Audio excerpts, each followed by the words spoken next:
Hello and welcome everyone on my YouTube channel वाणिज्य educator. Last lecture में हमने अपना टॉपिक कवर किया था aggregate demand and it's related components. अगर अभी तक आपने वीडियो नहीं देखी है तो डिस्क्रिप्शन में लिंक गिवन है। आज हम नेक्स्ट टॉपिक अपना स्टार्ट करने जा रहे हैं जो कि है aggregate supply and it's related components. Start करते हैं। एग्रीगेट सप्लाई होता क्या है? एग्रीगेट सप्लाई होती है टोटल सप्लाई जो इकोनॉमी में चलती है। इकोनॉमी में मतलब हम जो चीजें सप्लाई कर रहे हैं पूरी इकोनॉमी एज अ होल को की जब हम सप्लाई को स्टडी करते हैं तो वो एग्रीगेट सप्लाई कहलाती है। Aggregate supply refers to the flow of goods and services as planned by the producer. Producer क्या करता है, एक अकाउंटिंग ईयर में, अकाउंटिंग ईयर कौन सा होता है, 1 अप्रैल टू 31 ऑफ मार्च, मतलब एक साल के अंदर अंदर जितना वो प्लान करता है कि मुझे इतनी प्रोडक्शन करनी है, वो हमारी क्या कहलाती है, aggregate supply. Producer properly plan करके चलता है कि कितनी आगे चल के हमारे को सप्लाई करनी है, पहले से ही एक एस्टिमेशन लेके चलता है। वो प्लानिंग जो एक अकाउंटिंग ईयर में कवर करता है वो एग्रीगेट सप्लाई होती है। एग्रीगेट सप्लाई जो होती है it is identical to the flow of income. हम ये मान के चलते हैं जो एग्रीगेट सप्लाई है वो इनकम से बिल्कुल आइडेंटिकल है, मतलब बिल्कुल सिमिलर है। उसका रीजन ये है, हमने प्रीवियस चैप्टर्स में जो हमारा चैप्टर था नेशनल इनकम का, उसमें हमने सर्कुलर फ्लो ऑफ इनकम पढ़ा था। उससे एक टॉपिक निकल के आता है कि प्रोडक्शन एक्चुअली क्या होती है, जब हम किसी चीज में कोई वैल्यू एड ऑन करते हैं तो एक्चुअल में जैसे ही हम वैल्यू एड ऑन करते हैं वैल्यू एडिशन हो जाता है, और वैल्यू एडिशन होते ही हमारी क्या होती है, इनकम जनरेट हो जाती है। तो यानी कि प्रोडक्शन से जैसे ही हम किसी चीज की प्रोडक्शन करेंगे तो एक वैल्यू एड ऑन हो जाएगी और वो वैल्यू एडिशन हमारा क्या बना देगा, इनकम जनरेशन। तो अल्टीमेटली जो प्रोडक्शन है वो इनकम जनरेट करती है, और जब हमारी इनकम जनरेट होगी तो उससे हम और फर्दर प्रोडक्शन करेंगे। तो ये सर्कल चलता रहता है, जिस रीजन से हम ये मान के चलते हैं जो इकोनॉमी में सप्लाई आ रही है वो इनकम और एग्रीगेट सप्लाई जो है हमारी सेम होती है, सिमिलर है। It is identical with the flow of income during an accounting year. जो एग्रीगेट सप्लाई है वो बिल्कुल आइडेंटिकल है फ्लो ऑफ इनकम से, इसी रीजन से, क्योंकि प्रोडक्शन जो है कुछ वैल्यू एड ऑन करेगी, वैल्यू एडिशन होते ही हमारी इनकम जनरेशन होगी, और जैसे इनकम जनरेट होगी तो हम फर्दर और ज्यादा प्रोडक्शन करेंगे। इसी रीजन से हम ये देख सकते हैं कि aggregate supply is equal to consumption plus saving. जो एग्रीगेट सप्लाई मतलब कि जितना हम सप्लाई कर रहे हैं उसमें से कुछ हिस्सा तो जा रहा है कंजम्पशन के लिए, लोग डायरेक्टली उसे कंज्यूम कर रहे हैं, और कुछ जाएगा हमारा सेविंग पॉइंट ऑफ व्यू से, कुछ वो मटेरियल सेव करके रख लेंगे।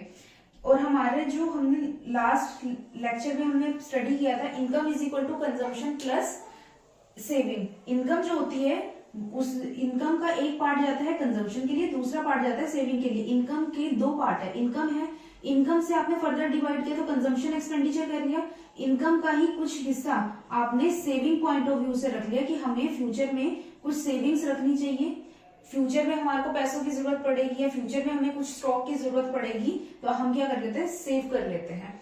और कंजम्पशन जो हम डायरेक्टली कंज्यूम कर रहे हैं, जो हमने अभी खरीदा है अभी हम उसे यूज कर लेंगे। नेक्स्ट आता है हमारा एग्रीगेट सप्लाई शेड्यूल। शेड्यूल क्या होता है हमारा, टेबुलर प्रेजेंटेशन। टेबुलर प्रेजेंटेशन को हम क्या बोलते हैं, शेड्यूल बोलते हैं, प्रेजेंटेशन। सबसे पहले हमने देखना है हमारी इनकम, जो हमने एग्रीगेट डिमांड का शेड्यूल करा था बिल्कुल सिमिलर ही हमारा ये एग्रीगेट सप्लाई का शेड्यूल है, इवन सेम ही है। वहां पे हमने इनकम दी थी, वही सेम इनकम दी है। वहां की जो एग्रीगेट डिमांड थी ना, एग्रीगेट डिमांड वाले जो हमारी फिगर्स थी वो हमने यहाँ पे कंजम्पशन में ले ली है। और कंजम्पशन जब हम income is equal to consumption plus saving कह रहे हैं तो saving is equal to consumption minus income भी तो हो सकता है। हमारा फॉर्मूला क्या रहेगा, हम सेविंग यहाँ पे तो माइनस में आ जाएगा ये, जिस वजह से हमारे को सेविंग को पॉजिटिव में लेके जाना, तो income minus consumption is equal to saving, वहां पे वो माइनस में चला जाएगा। तो हमारा सेविंग का फॉर्मूला क्या हो जाएगा, इनकम माइनस कंजम्पशन। इनकम में से मैं कुछ कंजम्पशन का हिस्सा निकाल दूंगी तो मेरा क्या निकल के आ जाएगा, सेविंग। तो मेरे को सेविंग कंजम्पशन हमारे को पता है, जो हमने एग्रीगेट डिमांड ली थी, एग्रीगेट डिमांड शेड्यूल का जो एग्रीगेट डिमांड लिया था वो मैंने कंजम्पशन में लिया। इनकम हमारी एज इट इज जो हमने पहले ली थी, जब हमारी इनकम जीरो थी तो हम एक कुछ लेवल ऑफ कंजम्पशन कर रहे थे।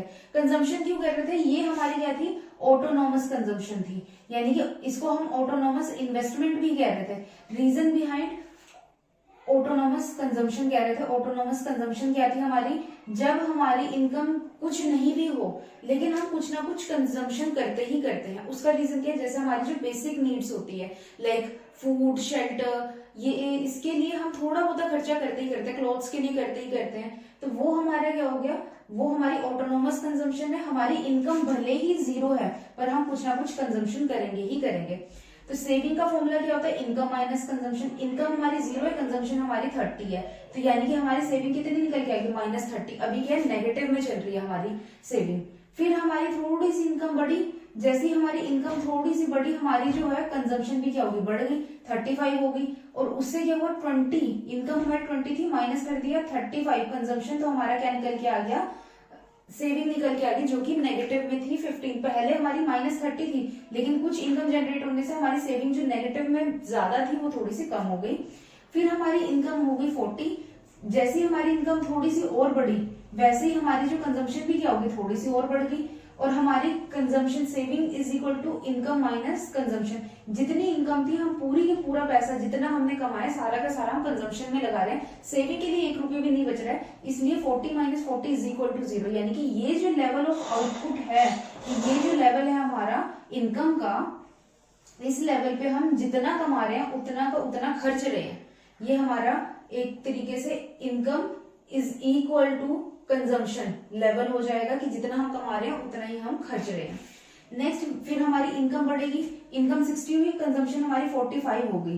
तो जितना 60 - 45 यानी कि 60 रुपए हमारी कमाई थी और हमने 45 रुपीज खर्चे, तो हमारे पास सेविंग कितनी होगी, 15 रुपीज की। यानी कि यहाँ पे हमारी इनकम ज्यादा होगी, कंजम्पशन हमारी क्या हो गई, कम हो गई। फिर हमारी इनकम थोड़ी सी और बढ़ी, कंजम्पशन भी बढ़ गई। 80 रुपीज हम अर्न करते थे, 50 रुपीज का हम खर्चा कर रहे हैं, तो 80 - 50 30 बचा, 30 हमारे क्या हो गई, सेविंग में चली गई। फिर हमारी इनकम थोड़ी सी बढ़ी, 100 हो गई, हमारी कंजम्पशन थोड़ी सी और बढ़ गई, 55 होगी। फिर 100 रुपीज का हम 100 रुपीज हम अर्न कर रहे हैं, 55 रुपीज हम खर्च रहे हैं, तो अल्टीमेटली सेविंग कितनी होगी हमारी, 45। फिर हमारी इनकम थोड़ी सी और बढ़ी और हमारी कंजम्पशन थोड़ी सी और बढ़ गई, फिर भी हमारे पास क्या हो गया, सेविंग हो गई, क्योंकि हमारी इनकम क्या थी, ज्यादा थी, कंजम्पशन हमारी कम थी, तो सेविंग कितनी हो गई हमारी, 60 हो गई। इसके थ्रू हमने हमारे को इनकम पता थी, हमारे को कंजम्पशन पता थी, उसके थ्रू हमने सेविंग निकाल ली। अब सेविंग के थ्रू हम एग्रीगेट सप्लाई कैसे निकालेंगे, aggregate supply is equal to consumption plus saving.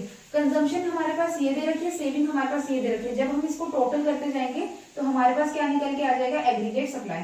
जब कंजम्पशन 30 थी, हमारी एग्रीगेट सप्लाई क्या थी, कंजम्पशन हमारी 30 थी, सेविंग हमारी -30 थी, तो हमारी एग्रीगेट सप्लाई कितनी निकल के आएगी, 0। नेक्स्ट 35 जब हमारी कंजम्पशन थी, हमारी सेविंग कितनी थी, -15, तो हमारे पास कितनी निकल के आ गई, एग्रीगेट सप्लाई 20।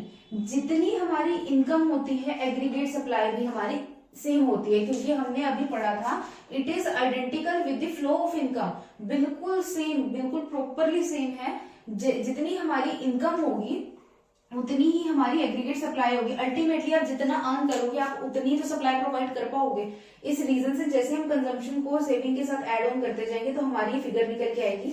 और जब हम ध्यान से देखें, the income is look like a aggregate supply. जितनी हमारी इनकम है उतनी ही हमारी एग्रीगेट सप्लाई है, और बिल्कुल सिमिलर है। जैसे जैसे हमारी इनकम बढ़ रही है वैसे वैसे मेरी एग्रीगेट सप्लाई बढ़ रही है। और जब मैंने इसे, ये लेना है क्या है, aggregate supply curve. Aggregate supply curve क्या होता है, डायग्रामेटिक प्रेजेंटेशन,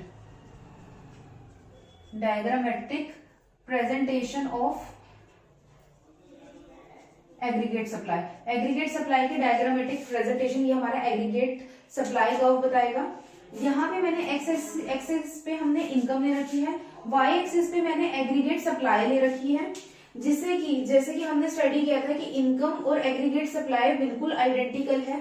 जब मेरी इनकम 20 थी, मेरी एग्रीगेट सप्लाई कितनी हो गई, 20 हो गई। जैसे मेरी इनकम 40 है, मेरी एग्रीगेट सप्लाई 40 होगी। जैसे मेरी इनकम 60, मेरी एग्रीगेट सप्लाई 60 होगी। जैसे मेरी इनकम 80 हुई, एग्रीगेट सप्लाई 80 होगी। जैसे इनकम 100 हुई, एग्रीगेट सप्लाई 100 होगी। जैसे इनकम 120 हुई, एग्रीगेट सप्लाई भी 120 होगी।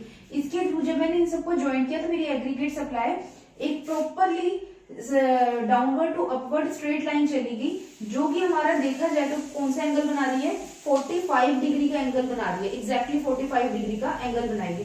इसके थ्रू हम ये कह सकते हैं जो हमारी aggregate supply is equal to income, और ये हमारी लाइन बनाती है 45 डिग्री की। हमने लास्ट लेक्चर में एग्रीगेट डिमांड शेड्यूल पढ़ा था, उसमें हमने एक इन्वेस्टमेंट ली थी और हमने क्या लिया था, expenditure. Income is equal to expenditure माना था, क्योंकि जितना हम अर्न करेंगे उतना ही हम एक्सपेंड करेंगे। Income is equal to expenditure और is equal to aggregate supply, तीनों चीजें इक्वल हो जाएंगी। और हमने वहां पे 45 डिग्री का एंगल ले लिया था। उस टाइम हमने ये नहीं स्टडी किया था कि एग्रीगेट सप्लाई ऐसे क्यों, इनकम हमारी ऐसे 45 डिग्री के एंगल पे क्यों जा रही है। वो 45 डिग्री के एंगल पे इसलिए जा रही है क्योंकि इनकम जो है प्रॉपरली इंटरलिंक है और आइडेंटिकल है एग्रीगेट सप्लाई के।